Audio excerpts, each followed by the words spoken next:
How to set the default digital assistant app to Google on the Samsung Galaxy S25 series. First, tap on the home button to return back to the home screen.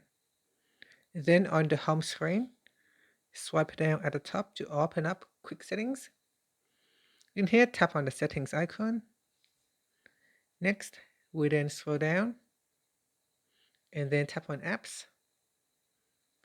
From here, tap on choose default apps. And then we go down and tap on digital assistant app. Then tap on digital assistant app.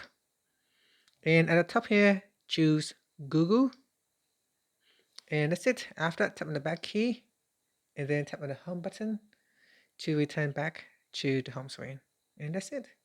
Thank you for watching this video. If you found it helpful, please like and subscribe to my channel for more videos.